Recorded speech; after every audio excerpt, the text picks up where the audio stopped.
gitu. Karena 100 pips itu jadi range yang sangat amat mudah dicapai dalam waktu dekat ya. Mau itu yang tercapai adalah stop loss kita atau yang tercapai adalah TP kita.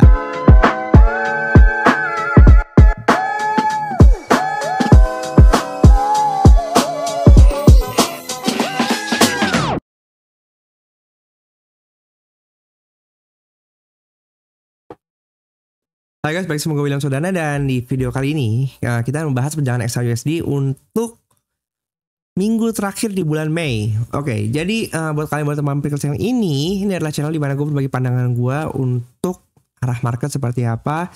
Namanya analisa ya, belum tentu benar, kadang benar, kadang salah. Tapi yang perlu kita ucapkan di sini adalah ini bukan signal sehingga kalian bisa menganalisa sendiri sesuai dengan pandangan masing-masing.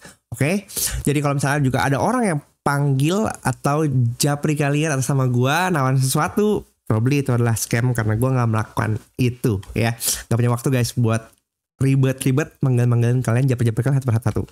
Buat kalian yang baru mampir sini juga, kalian bisa menikmati member only videos gue. Tinggal klik di sini join, kemudian join yang level 2 untuk bisa menikmati eksklusif kontennya. Oke, jadi langsung aja, nih ada podcast juga bisa kalian dengerin. Langsung aja ke analisa kita. Jadi kalau kita perhatikan, ini adalah minggu terakhir ya di bulan Mei. Karena ini di bulan Mei, maka harusnya ada timing target weekly. Kalau kita perhatikan, monthly ini adalah hukum jikanya up ke atas. Oke, dengan posisi hukum jika up, maka targetnya adalah ngejar HB monthly ini 3.500. Oke. Nah, kalau kita perhatikan posisi range di bulan ini itu masih sangat amat kecil ya. Bukan ini, sorry. Ini dia. Kalau kita perhatikan range-nya itu masih di 50%. Kalau dia kejar HB monthly-nya itu 75%.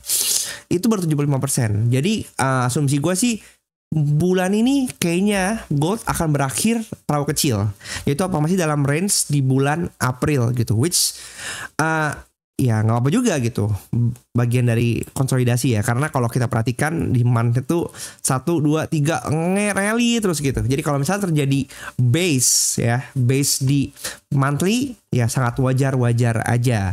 Apalagi kalau kita perhatikan dari sisi yearly dan semester aja itu udah pencapaiannya udah tinggi sekali gitu. Nah, ini kita lihat nih R2 yearly ada di sini ya kan, R3 yearly masih ada di atas lagi. Oke, so abaikan itu, kita bisa fokus ke yang ada di depan mata kita aja. Kalau kita perhatikan candle di weekly ini adalah candle engulfing ya. Jadi yang di sini memang kita lihat candle di sini ada ekor yang besar ini menunjukkan buyernya masuk dan benar aja di 12 ke atas. Oke. Walaupun ini masih dalam fase konsolidasi besar nih gitu. Oke. Jadi kan ini menjustifikasi nih kalau misalnya weekly itu berpotensi ini masih sideways. Oke. Dia masih makan liquidity aja, dan dengan pergerakan di sini dan setelah kalau misalnya kalian nonton video gue yang di ini loh. Nih, Q2 target price gold ya, udah masuk nih areanya. Nih, udah masuk area sini. Nih, di sini masuk area sini. Ntar kita cari. Ini dia. Oke. Dia udah masuk, dia tap 331. Udah minggu lalu juga udah gue ceritain ya bahwa kita dapat juga entry di area sini. Gue dapat entry di area sini, bukan kalian, karena gue dapat entry dari sini. Merujuk kepada base yang kecil ada di sini gitu. Jadi ini pas banget masuk ke dalam area yang 331, 32. Langsung ada lagi ke atas. Dan kalau misalnya kita perhatikan di sini dengan posisi hukum week yang hukum jikanya adalah up dan sesuai dengan timing target monthly dari point of view chop tah, maka kita bisa melihat adanya penerusan kenaikan. Tapi kalau misalnya perhatikan di sini ya, ini nih. Nah, ini ada base ya. Ini kan abis ada rally, base, rally. Salah kok. Drop, base, drop. Oke. Kemudian area base ini dijebol nih. Bobs di sini kan. Nah, berarti area retracement yang akan kita tarik ke sini untuk naik ke atas lagi. Karena ini setup CB1 sell yang ada di sini itu udah kena 1618, maka anggap aja dengan posisi strong bull market ya. Strong bull trend ini kita hapus saja. Anggap saja ini sudah berlangsung. Kemudian kita akan coba tandai dari sini close di sini. Ini akan jadi satu buy. Oke. Kita tarik Fibonacci-nya dari sini ke sini. Oke. So, di sini kita melihat adanya area fair value gap ya. Ini berkas di sini fair value gap. Dia di break close body di sini. Nah, kemudian di sini juga terjadi fair value gap. Maka 3267 menurut gue sih ini bisa menjadi area pantauan kita ya untuk cari setup buy 3267 ya, 3267, 326, 3276, 3266 lumayan besar gitu. Tapi bisa spare juga kalau misalnya dia masih bisa turun untuk menutup semua fair value gap yang di sini. Kalau kita mau fokus aja ke yang di sini ya, di sini nih, ini di sini ya secara angka sih, tunggu bentar. Di sini kita lihat 50%-nya itu ada di mana? 50% 3268 ya. Jadi pas nih kalau fair value gap 50%-nya ada di 3276 antara 326 3268. So bisa pantau area itu di time frame kecilnya untuk melihat adanya reversal. Tapi kalau misalnya dia tiba-tiba langsung naik lagi, ya jangan dilawan. Nggak apa-apa, kita cari setup lagi karena pasti akan ada setup-setup yang mendukung. Nah, kalau point of view di sini sih kelihatannya begitu ya. Tapi kalau misalnya artinya kalau misalnya setup ini berhasil, 3276 dia turun ke sini masuk area sini, lalu kemudian dia masuk terjadi setup. Aduh, ulang. Terjadi setup masuk di sini, oke. Misalnya ke 3422. Kemudian paling tinggi adalah 3505. 3505 adalah new all time high. Ciduk lagi di sini. Jadi setup panjangnya menurut gue sih udah kelihatan sesuai dengan apa yang ada di video kita di sini. Yang video kita di sini gitu. Tapi memang pergerakan gold setiap harinya tuh besar sekali. Jadi kalau yang modalnya kecil ya udah TP secukupnya aja gitu. Karena 100 pips itu jadi range yang sangat amat mudah dicapai dalam waktu dekat ya. Mau itu yang tercapai adalah stop loss kita atau yang tercapai adalah TP kita. Oleh karena itu jaga banget MM-nya. Ya jangan sampai kita terlalu bernafsu ria gitu. Kalau kita turun ke bawah sedikit, ini anggaplah ini kita close aja ya. Hapus. Ini mapping di hari kemarin itu, maka di sini udah kebentuk benar-benar oke, pullbacknya masuk di sini nih, pullback naik ke atas lagi.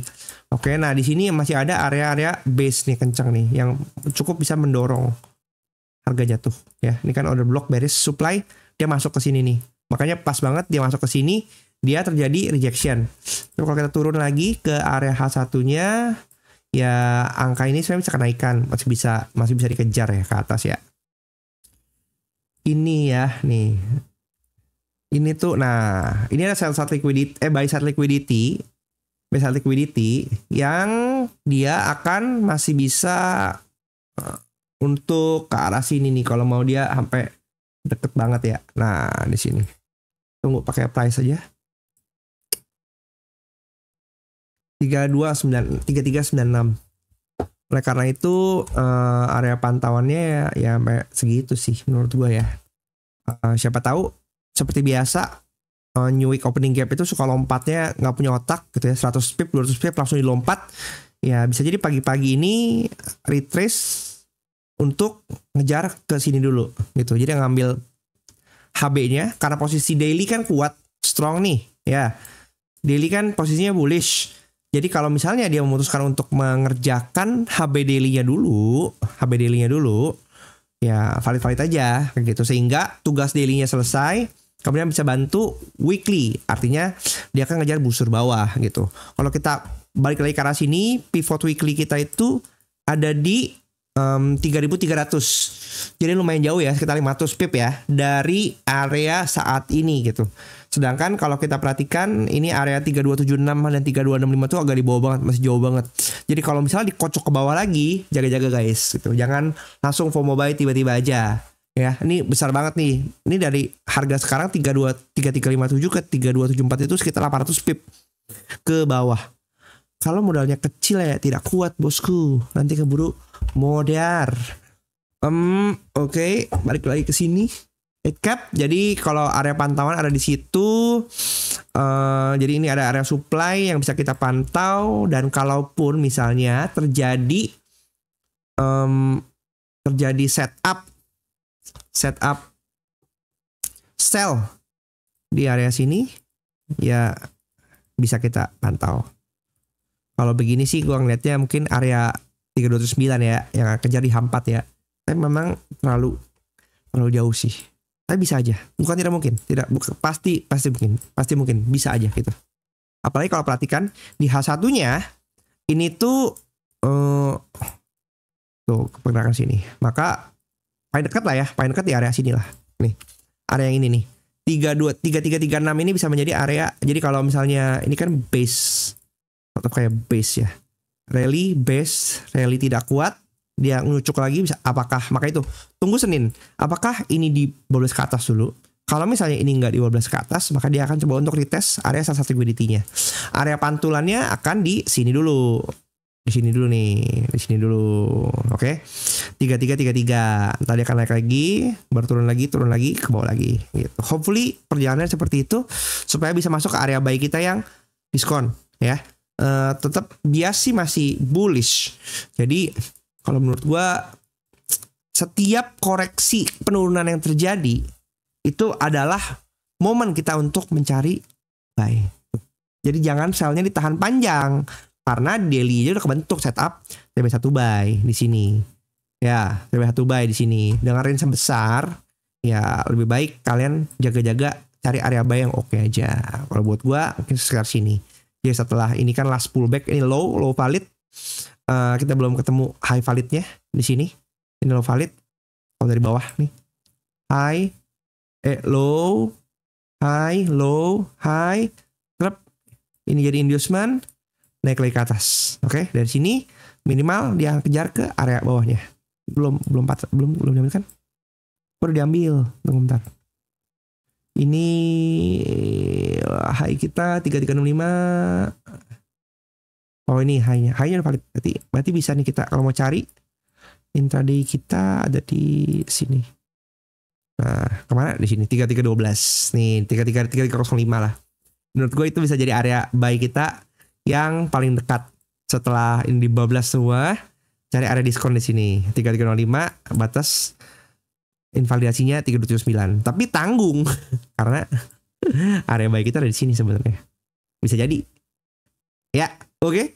So, gitu aja untuk minggu depan. Kita lihat ada berita apa. Oke, untuk minggu depan atau hari Senin ya, ada Fed Chair Powell Speaks. Ini akan ada di Selasa subuh ya guys ya. Jadi akan ada pergejolakan probably yang akan menggoncang lagi. Nggak tahu nih Powell masih mau speak tentang pasca rilis data kemarin probably menurut gua. CB Consumer Confidence di hari Selasa, kemudian FOMC meeting minutes ya, minutes ini 29 Mei 2025. Jadi ini adalah hasil risalah atau enggak minutes of meeting dari FOMC yang terakhir. Jadi ya gonjangan dikit tapi bukan sesuatu yang perlu dibegadangin. Jadi ini kalian tidur aja.